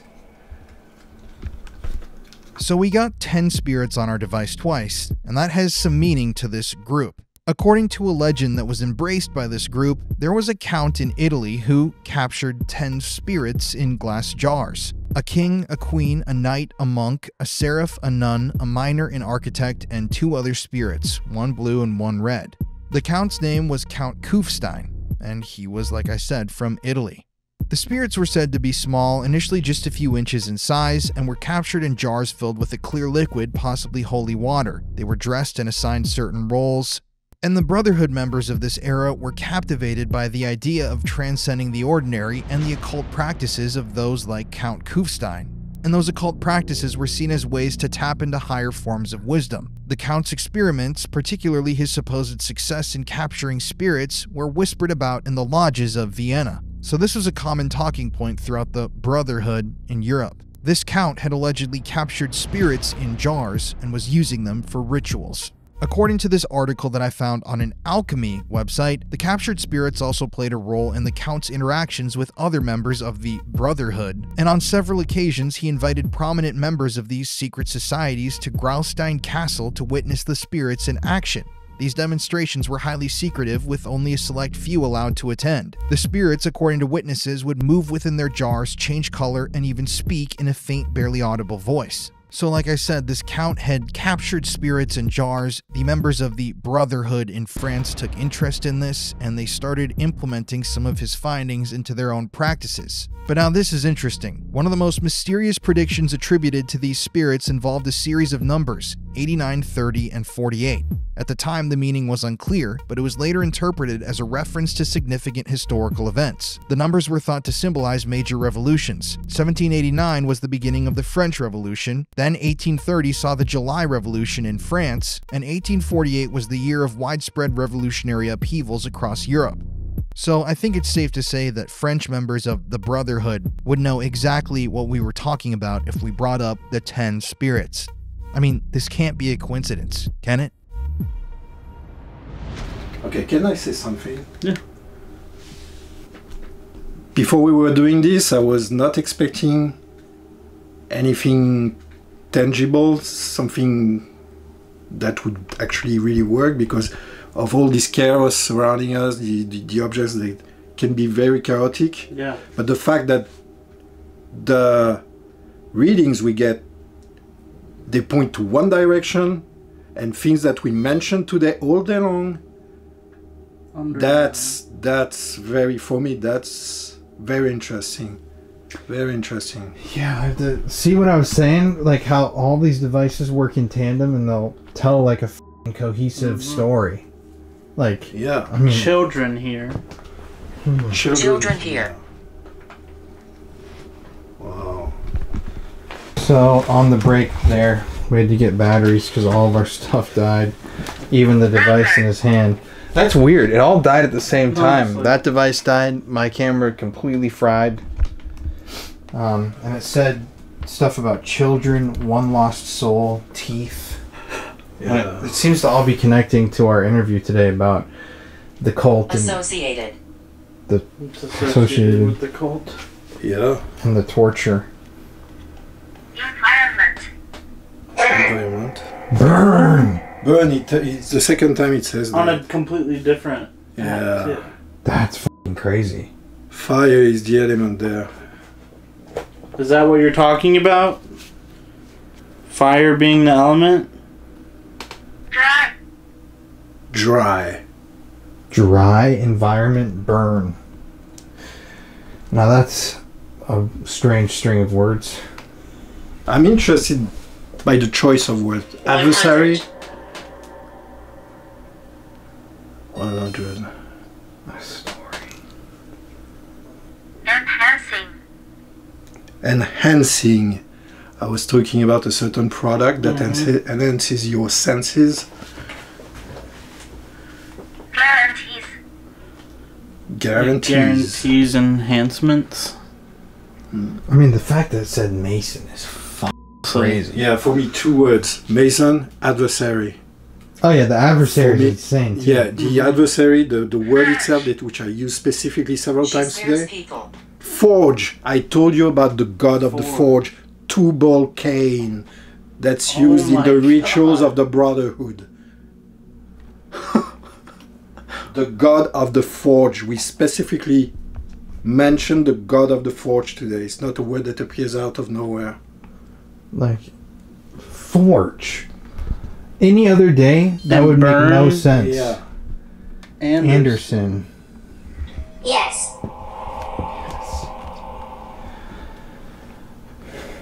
This is nuts. What's he trying to say? It's trying to say that everything that we mentioned today, everything that we talked about, is real. Strings. All the strings are attached. The important words for me were Mason, but adversary too. And I think of myself as an adversary of that particular group. Mayor.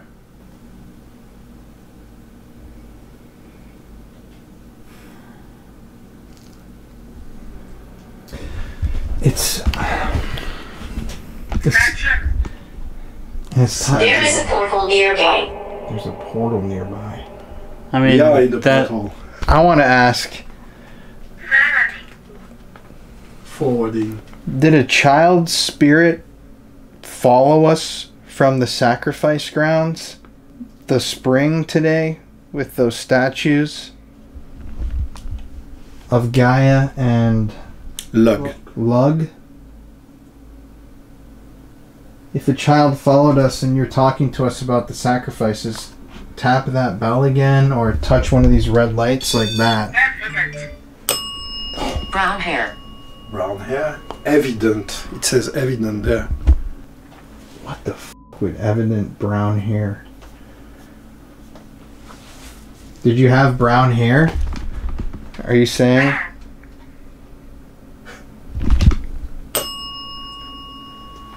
LOL. Yeah, well, no. Can't be that. So you had brown hair and you followed us from the spring. Hurry. Are you saying for us to hurry up so the sacrifices stop? Can you ring that bell? It kept saying too, please share my story. Mm-hmm. Share my story. Is this a story we talked about today? Demands. Demands. If you heard us talk about that story today, can you ring that bell again or touch one of the lights? Bidding.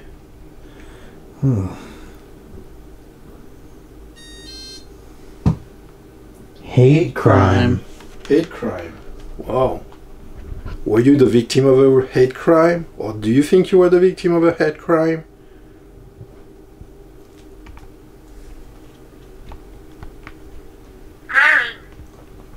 Growing. Mock. Mock. The statues. Yeah, they were mocking Christianity. Mm-hmm. Those statues that we saw earlier today. Is it a hate crime against Christianity? Is that what you mean? Net. Dude, this is fucking freaky. I know.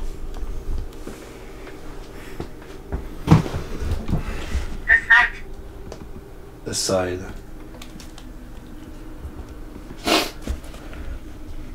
It was an accident. Hate crime, it was an accident? Just a different person talking? Yeah, I don't think those go together.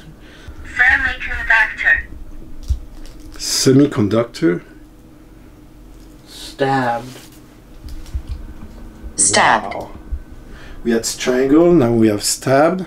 Struggle. stabbed, strangled, It's saying struggled? a lot of stuff that are like going hand in hand with like death. Must struggle. Tested on.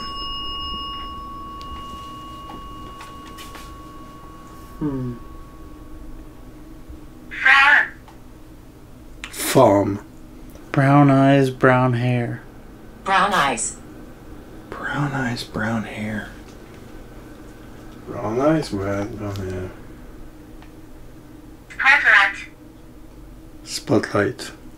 Mm-hmm. So you had brown eyes and brown hair? You were on the spotlight.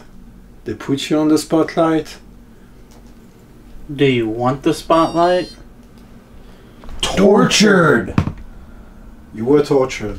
What the f***, man? All day talking about torture cases? Yeah. That is f***ing crazy. Give that battery. Did any of the things we saw today have any meaning for you? They do. Slovakia. Slovakia? Mm-hmm. What's going on in Slovakia? Sun. Sun. S-O-N, but it could be phonetic. Donald. Artist. Couldn't the sun be sun worshipping? Yeah. If you Maybe. go phonetically? Scrape. Scrape. Scrape the surface. Are we scraping the surface of something bigger? Township. Township.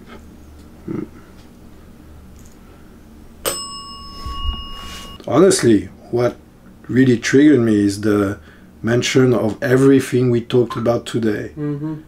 I mean, All right, we're going to try to use a different device. Is there any other words that you want to tell us before we turn these off?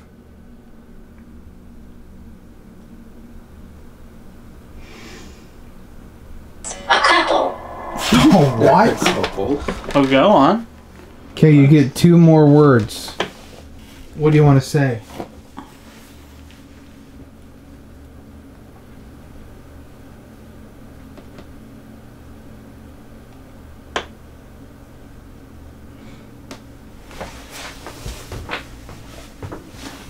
Hampton. Hampton. Balance. Hampton Balance. Okay. Alright. Nothing. Ghost box. That's what we're about to do. That's weird. So we'll just go around in a circle and ask questions and just wait like 15 seconds between questions. Okay. Alright, I'm gonna start this. What do you know about the cult of the Brotherhood that we were just talking about?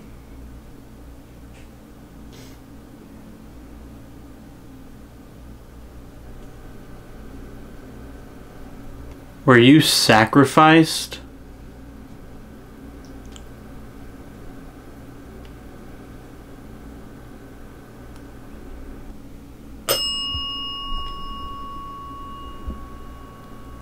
Were you sacrificed during a ritual?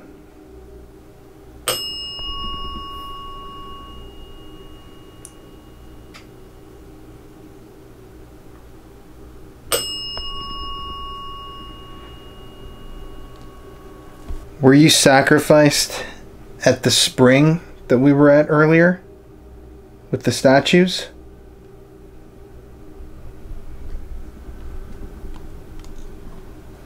How many victims are there from the sacrifices?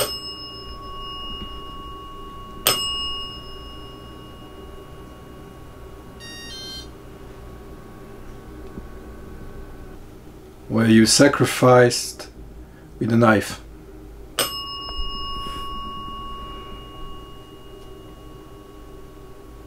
A curved knife?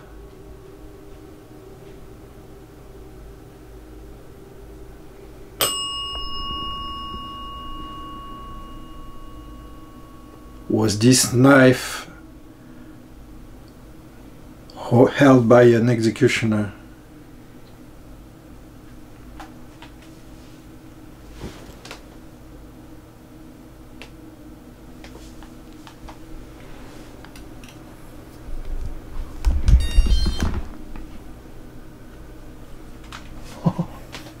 Alright, I'm gonna pause that there. What the f***? What does it say? Lots of bodies. Jeez. Right when you ask how many, it starts painted neck. That's crazy. Were you sacrificed? Thousands?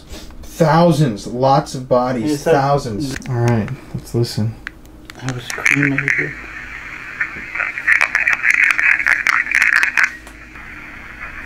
What do you know about the cult of the Brotherhood that we were just talking about?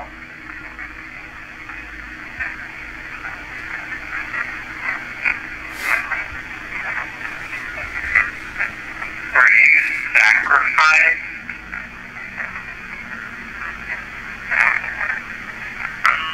It almost sounds like Were you sacrificed during the ritual?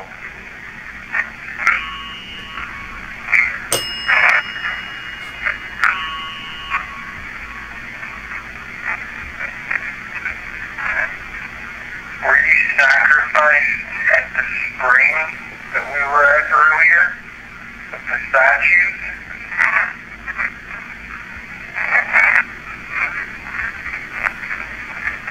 How many victims are there from the sacrifice?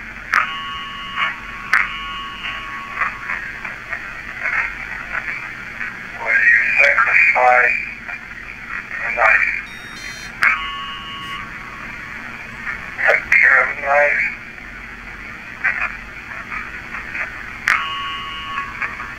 My paws got scared. Hide footsteps. Hide fresh footsteps. Oh, hide fresh footsteps out at the ritual area. Freaky. Well, there's a lot of voices on there. 1960s. We'll have to go back and listen to those later with some ability to slow down. Well, are you ready to do our final experiment? Let's do it. This is...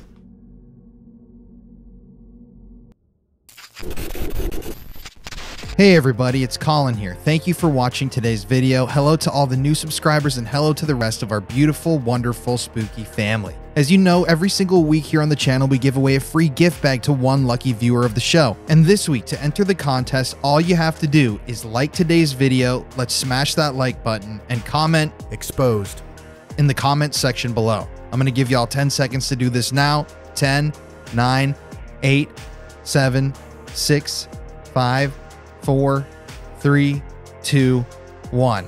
So go comment. You can comment multiple times. It helps the video so much. But anyways, let's get back to today's video. Thank you for listening to my little spiel. I love you guys so much and stay spooky. All right, guys. So we're about to do the Estes method. Nico's never done one of these before. Somber.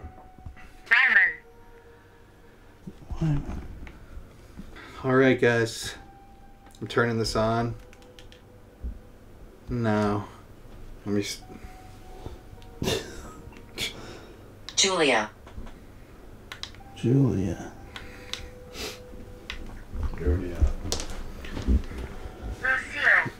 Fireboat. What does that mean? Ordaining? Daniel? You Good spirits here. burn me up. Good spirits. You burned me up? You burn me up. Fireboat? We were talking about fire today. The gold gong's ringing. And then this rings. Yeah. Who are we talking to right now? Oh, I just heard a scream like, ah! George. Erskine. The fire? Erskine, I think is the name of a serial killer. I've read that name before. George. The photo. Photo. Oh, I kind of feel a weird cold coming around me. Ooh, I just heard torture and trouble. Is there anything you want us to know? Why? Incel. We talked about incels today. Is that what you're talking about? The sacrifices in the park? Inception. Captain! Inception. That's not a word you really use a lot. I Inception. just heard a ugh, like that. Inception. Coup d'etat. Coup d'etat, yeah, that's a French word. Coshed. None of them are good. Do you know of the Brotherhood that is sacrificing people in darkness? In darkness. With a knife. With a knife, yeah, they do sacrifice with the knife, yeah. So evil. They are evil, yes. Can you tell The us, dogs. Can you tell us where they Ugh, they like them petite. Oh shit. The garden. The garden. We were in the garden today. Where's, what's with you? Uh-huh. Can you tell us about the stream? The source. True. Doggone. Doggone, what does that mean? Mason. Bullet hole. No way, again. 2 times. Mason. I made it. Brick by brick. I made Of course, it you're brick making by the brick. temple brick by brick. You're making your Sodomy. temple. And your basically you're building your temple through multiple of them. Multiple sacrifices. Get f***ed. Do you not like us talking about what you're doing? They'll come. They'll come here or they'll come to you. The number is unclear. Outdoors. Outdoors. Okay, they're doing. I just heard a breathing like Danish. Gamora. Gomorrah from the Bible. Yup, I said it. Calcium. Jackass. Kiss it. Male energy. Male It energy. does feel like a male energy. Yeah, it does. Definitely. Jesus is dead. Uh-huh. Newcastle. Have you been to Newcastle? I think we were around Newcastle. Someone's out there preparing. The dentures are no good. The dentures are no good. Okay. Executioner. Yes. Silent boys. At the same Silent time. voice. At the same time. Believe Believe us. Look at this. Believe us. There's a group of them. Are they sacrificing you? In the woods. They are sacrificing you in the woods. Nuclear. We were next And to the a power nuclear, plant, yeah. nuclear bunker today. cold hair. Oh. Cold hands. 1960s. It said 1960s early. Again. That's it.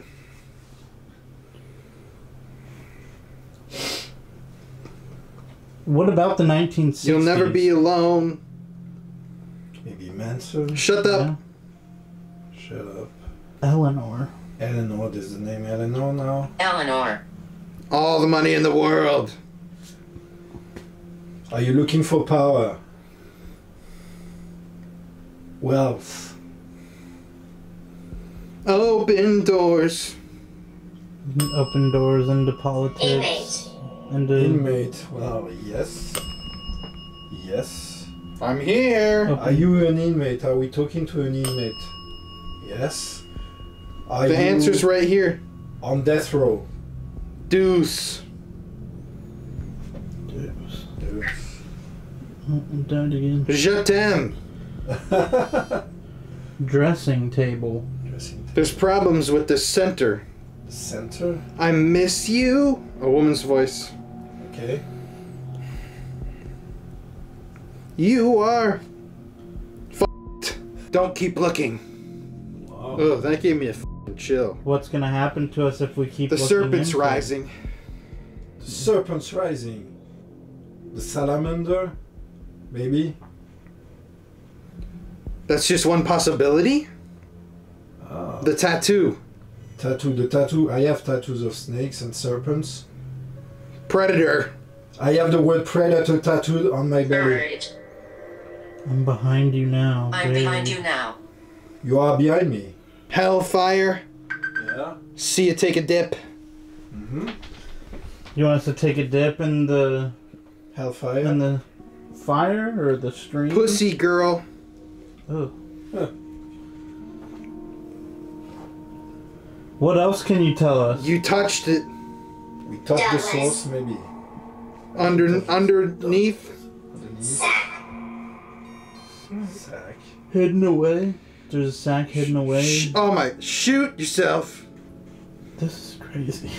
Yeah. In the north. Chaotic. In the north. No touching.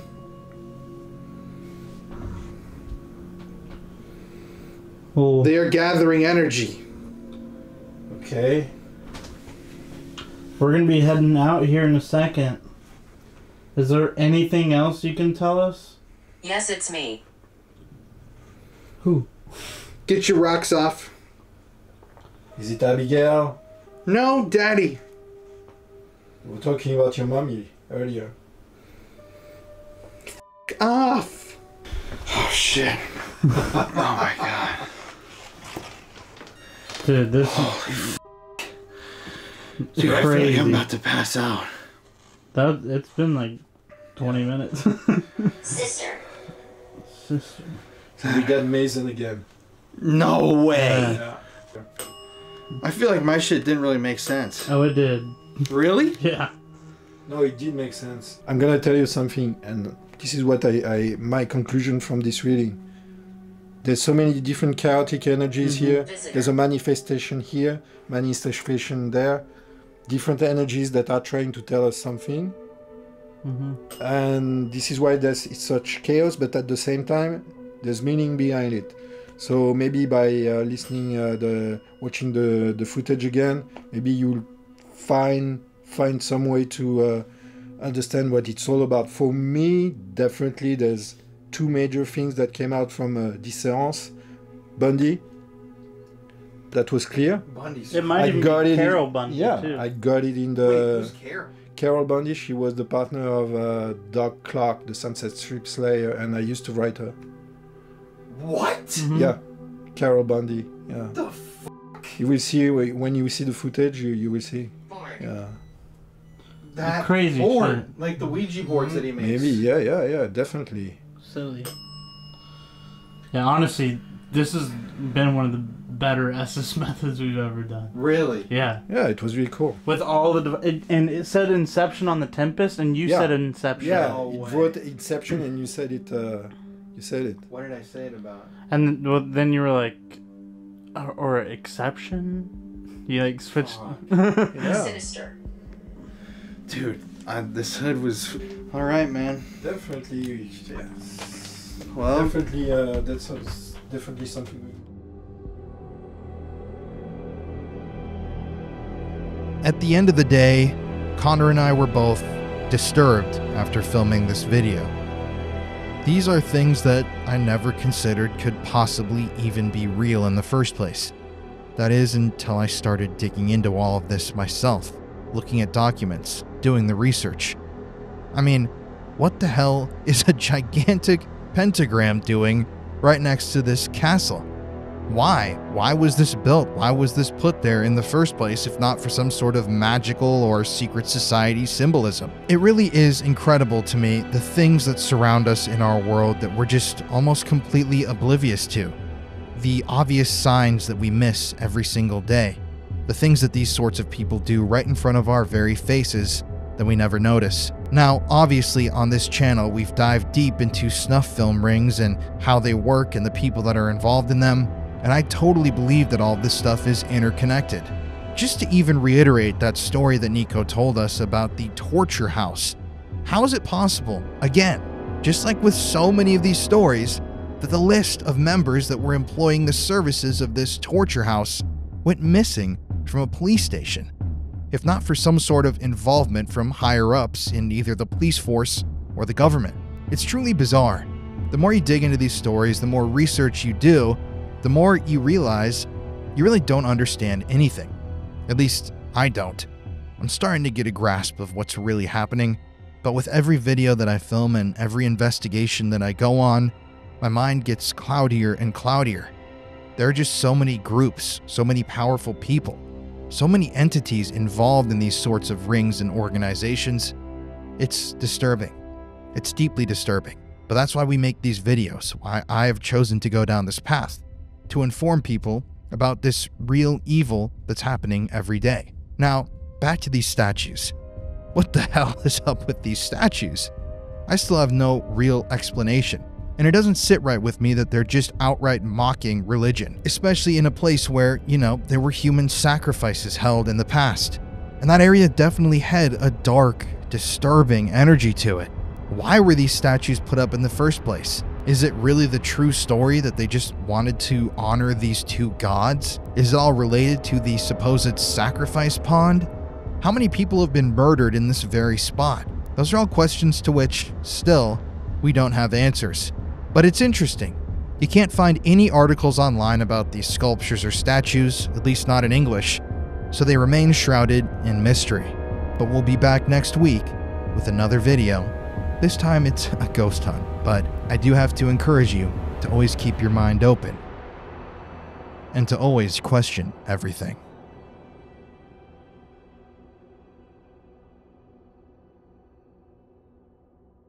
Once again, guys, if you want to learn about your family history, if you want to build out your family tree and research who you are and where you came from, I can't recommend MyHeritage enough. If you want to try it out, the link is in the description of this video and in a pinned comment. Click the link, you'll get a 14-day free trial, and I guarantee you're going to have fun building out your family tree.